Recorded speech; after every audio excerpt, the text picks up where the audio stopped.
takwa kita kepada Allah, yakni melaksanakan perintah-perintah Allah dan menjauhi segala larangan-larangan Allah. Karena dengan takwa itu maka hidup kita akan bahagia di dunia dan di akhirat. Sidang Jumat yang dimuliakan oleh Allah, Nabi Muhammad SAW telah bersabda, "Kullu bani Adama khata'un wa khairul khata'ina tawwabun." Yang artinya setiap anak Adam itu bersalah, dan sebaik-baiknya orang yang bersalah adalah mereka yang meminta ampun. Diriwayatkan oleh Ibnu Abbas bahwa Rasulullah SAW telah bersabda, "Halakal musawwifun," yang artinya celakalah bagi orang-orang yang menunda untuk bertaubat kepada Allah.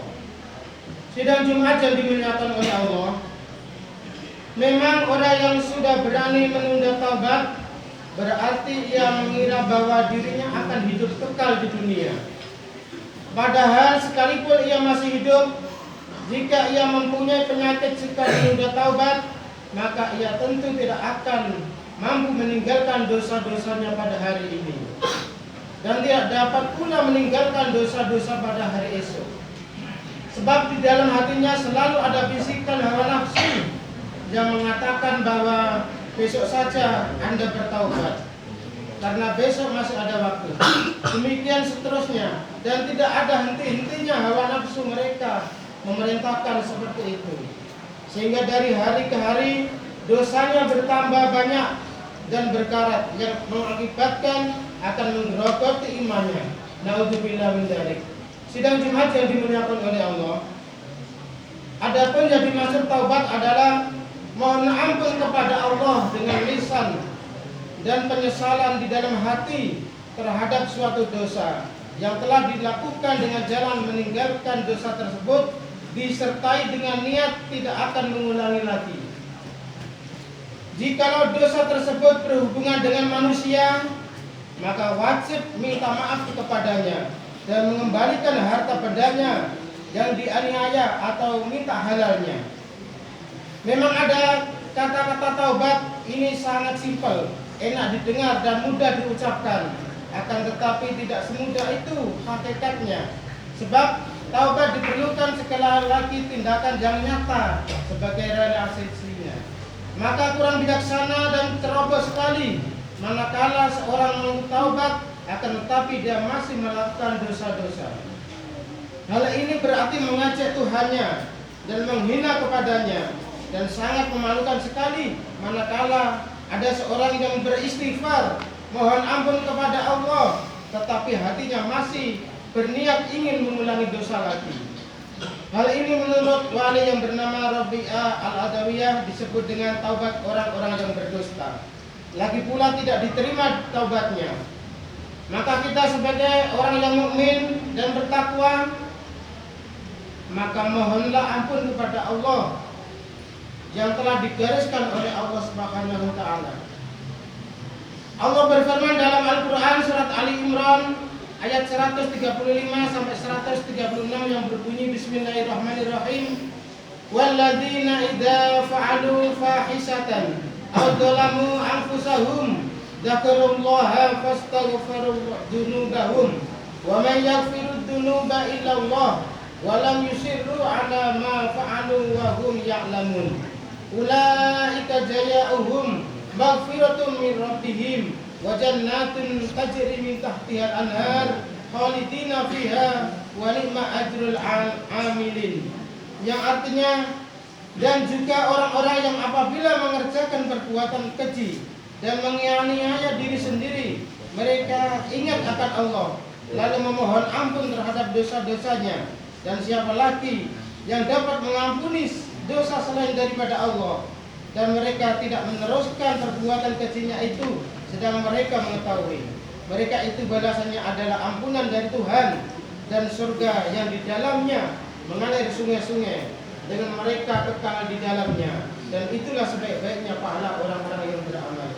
Sidang Jumat yang dimuliakan oleh Allah, disebutkan dalam kitab Jaririyat bahwa Nabi Yakub bersaudara dengan malaikat maut.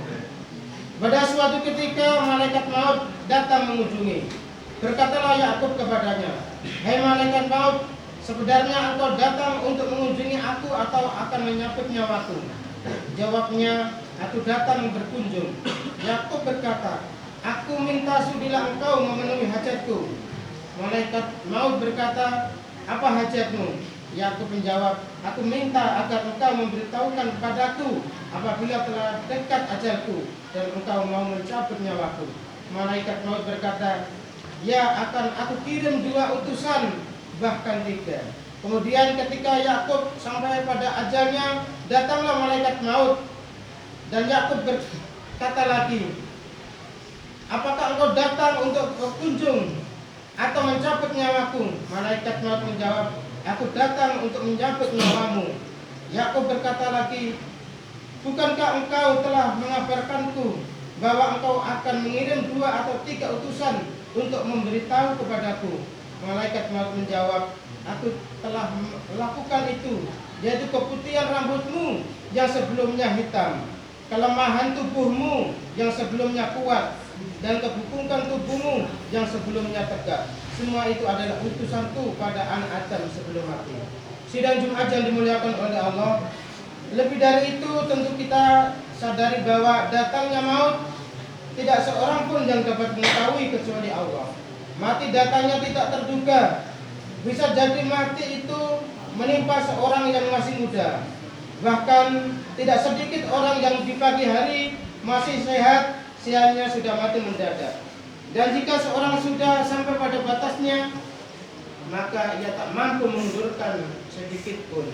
Sebagaimana firman Allah di dalam surat Al-A'raf ayat 34 yang berbunyi, Bismillahirrahmanirrahim, "Wa likulli ummatin ajalun fa idza jaa ajaluhum la yasta'khirun sa'atan wa la yastaqdimun." Yang artinya tiap-tiap umat mempunyai ajal, maka apabila datang ajalnya, mereka tidak dapat mengundurkannya barang sesaat pun dan tidak pula memajukan. Madad dahrul wal ayyamu wad dambu hasilun wa ja'a rasulul mauti wal qalbu ghafilu. Na'imuka fid dunya gururun wa hasratun wa aisuka fid dunya muhalun wa batilun. Yang artinya, berlalulah masa dan hari-hari ini, sedang dosa terus saja menumpuk, dan datanglah utusan maut, sedang hati dalam keadaan lengah. Kenikmatanmu di dunia adalah tipuan dan penyesalan, dan kehidupanmu di dunia adalah kemustahilan dan kebatilan. Sidang Jumat yang dimuliakan oleh Allah. Oleh karena itu, celakalah bagi orang yang suka menunda waktu, menunda taubat dengan ucapan besok akan bertaubat, seolah-olah dengan ucapan itu dia persis bahwa besok hari dia tidak mati. Padahal sekali lagi tak seorang pun yang dapat mengerti kapan datangnya kematian itu kecuali Allah. Jadi penundaan taubat adalah merupakan kekeliruan yang sangat besar. Sebab orang yang menunda taubat berarti ia beranggapan bahwa dosanya relatif sedikit, lalu ia berusaha memperbanyak dosa. Bahkan ia merasa dirinya tak punya dosa sehingga enggan taubat. Anggapan seperti itu adalah suatu penyakit yang sangat berbahaya. Sebab bagaimanapun mungkin orang yang mau bertobat jika ia tidak mengakui dosanya. Jadi seorang yang dapat bertaubat apabila dia mengakui dosa-dosanya. Sidang Jumat yang dimuliakan oleh Allah. Oleh sebab itu, marilah kita